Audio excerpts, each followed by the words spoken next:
Before this episode begins, I want to share something with you. What you're about to hear was recorded in real time, without a script, without a plan. I just finished watching something that stirred up emotions I wasn't expecting, and then a moment from my past resurfaced in a way that caught me off guard. Instead of organizing my thoughts first, I chose to speak while I was still processing, because sometimes wisdom doesn't fully arrive formed. And this is one of those moments. This episode is raw, but it's honest. And it captures the questions that came up as I reflected on love, loss, and the things we aren't always taught. Just the other day, I was watching the movie Forever, and the movie stirred a lot of emotional thoughts in my head based on the scenes towards the end of the movie, which reminded me similar of my story. And as the credits were rolling, I just checked my phone and I noticed that I received a comment on one of my posts on my Facebook page. And on the page, I noticed that my teacher commented on the very first blog that I've written entitled Where Your Story Begins. And that video was a reflection of my car accident and the experiences that I've had to deal with the loss of my mom and turning my bad situation into a better situation, seeing God's hand in everything.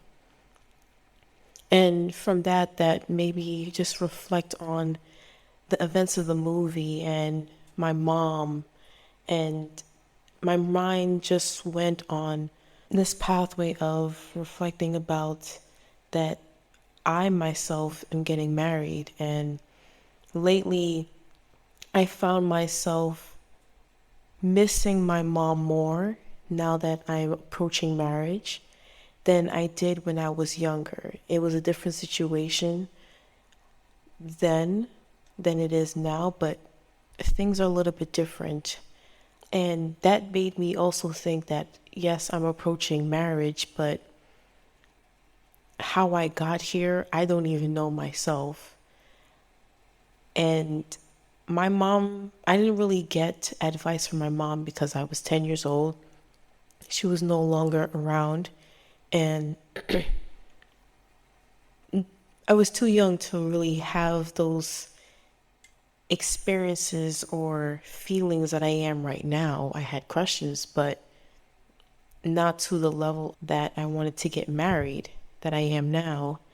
And as I got older in my teen years, my high school years, I just had my dad, and it made me reflect that I didn't really have knowledge of what to do going into this marriage. I didn't have any relationship advice, and I basically had to learn it all on my own. And this started to hit more now because as I am in my engagement phase and I'm now reflecting more on relationships, and of course still going through the process of my engagement and just approaching marriage, there are a lot of battles that are going to happen right now as approaching marriage, especially since Satan doesn't want marriages to prosper. And as a human being, there are going to be challenges that I'm going to deal with, that my fiance is going to deal with.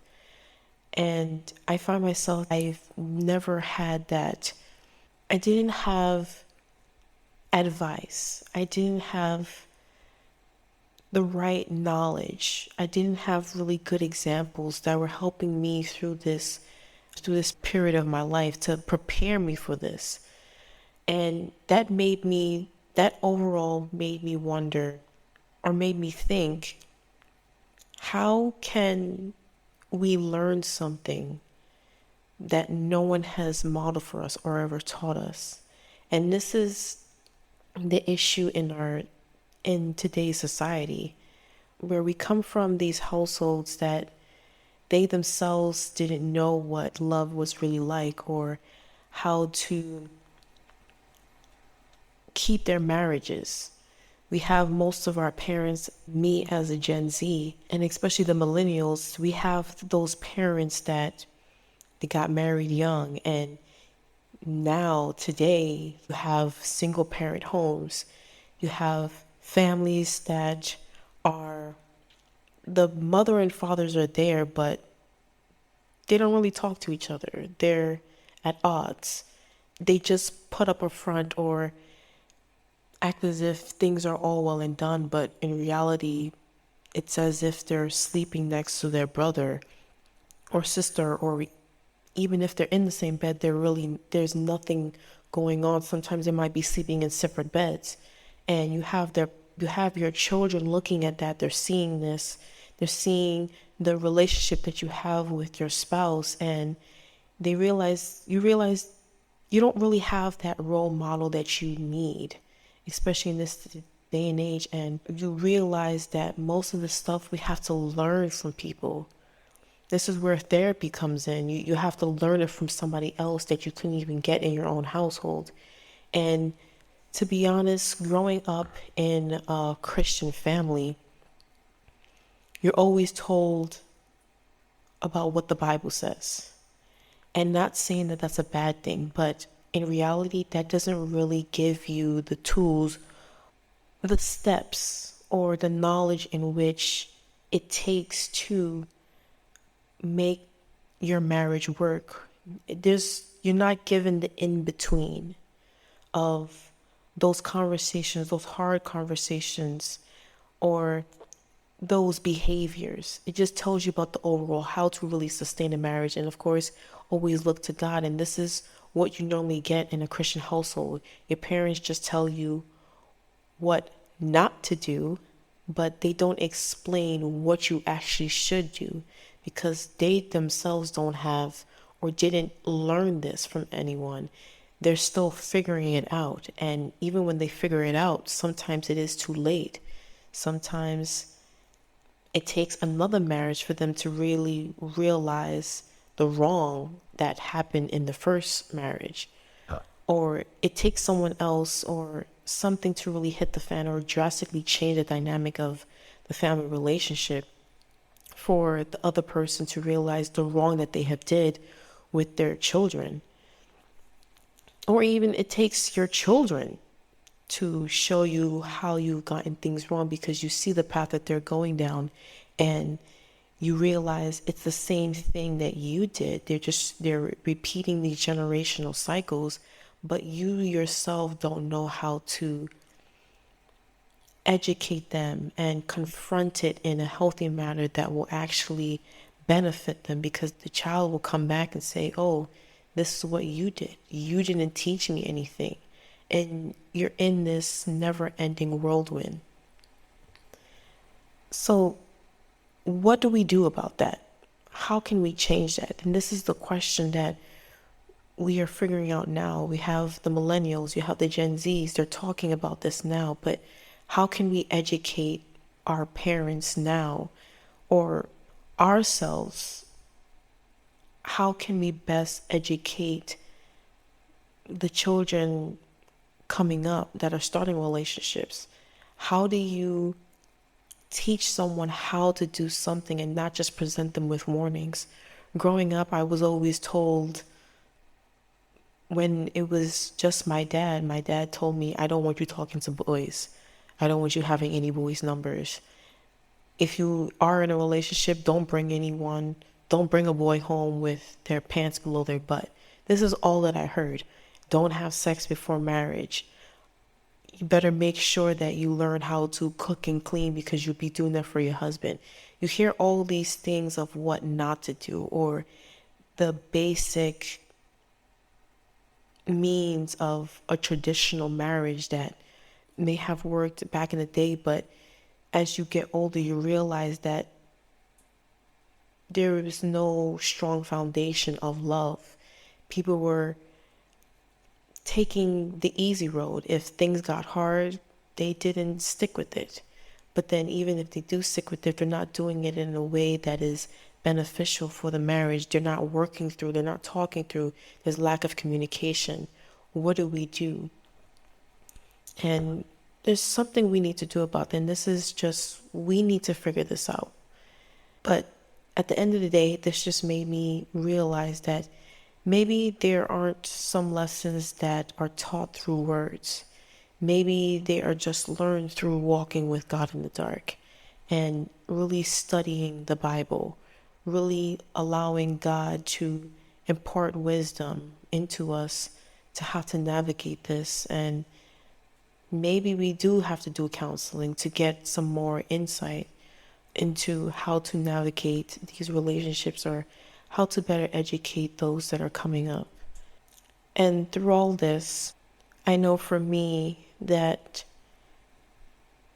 it hasn't been easy, and it's not easy right now. I'm getting more advice from couples counseling, and there are a lot of things that I'm unlearning, and this is just part of the healing process in general, not just when you're starting a new relationship, but how you interact with other people, where there has to be healing done. You have to confront the issues that you have faced or that you had to put in place because of the trauma that you have dealt with, the circumstances that you grew up in, and that we have to learn how to be able to heal from that and also not take out that hurt onto someone else. Talking to your partner through the lens of a Christian character or a humble character, being able to be open and learn, but not through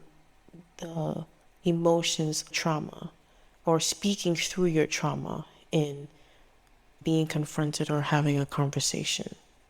And of course, it's not easy. And it's something that was established from the very beginning of creation.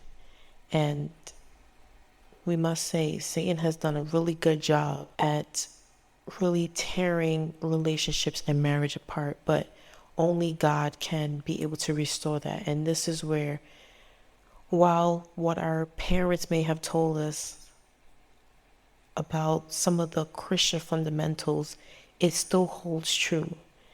You have 1 Corinthians 13, the agape love of really understanding how to love someone beyond the hurt or their own experiences. Be able to love your spouse or your partner the way that God loves us, despite all the wrong that we've done. And through that love, of course, love does not hide everything, and it's not what will hold a relationship, but discipline, communication, being able to work hard every single day, because it's not something that's easy, and being able to stick with that relationship, not backing out when things get hard, because if you continue to do that, how will you be able to really pursue something or see the value or have that level of discipline to continue pushing through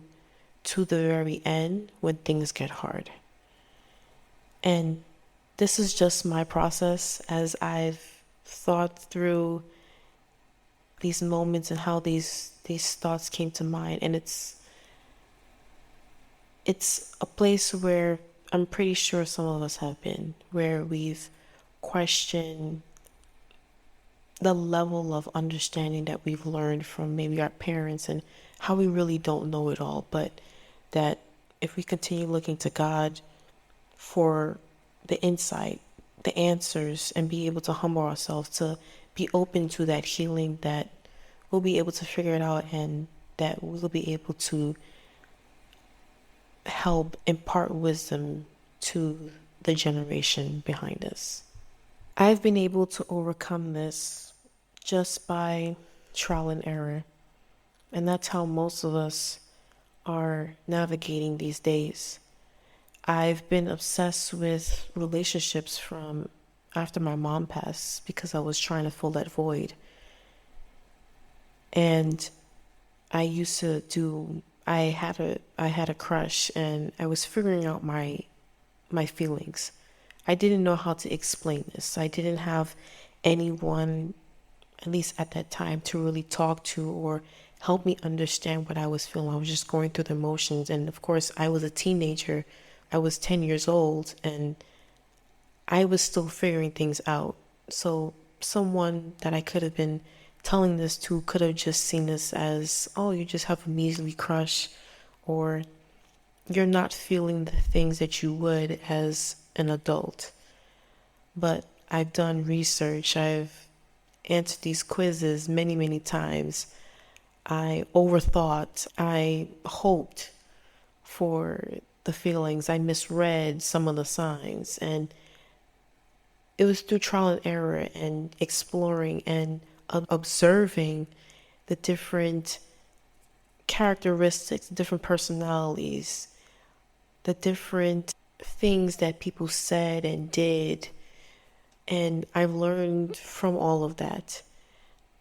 This has been my obsession for many years, just relationship, love, of understanding it through trial and error. And it was not that it was something that I desired to do, it's just something that just naturally happened because, as I mentioned, I was trying to fill a void. I was trying to fulfill something that was missing, and getting that from someone my age that could potentially understand that I couldn't get from my dad. And then I no longer had a mom. And through that pain, I found my purpose. I was able to continue moving and pushing through. I didn't lose hope, even though there were times that it was rough. But I continued to push. I asked God for guidance. And of course, I did things wrong. I did things my own way. I went ahead of God until I was able to take a step back and just fully surrender my entire relationship to God, whether He wanted me to be in a relationship or not. I completely put it in His hands, and He did the rest. And maybe God didn't give me a blueprint at the very beginning, but He gave me perspective. And I was able to use that. And as I navigated through my journey, and I've learned from it, I've learned from my parents' experience, what I've seen, what I've heard, the new insight. I've looked at other relationships in my life, and I was able to really decipher and understand the means that it takes to build a healthy relationship that I hope to and pray that I continue to uphold in my new journey. As I listen back to this reflection, I'm reminded that not every lesson is taught through instruction. Some lessons are learned through absence, through loss, and through finding your identity. I didn't record this with answers, just awareness. And maybe that's enough. If this stirred something in you, I hope you give yourself permission to sit with it without rushing to resolve it. Thank you for being here with me.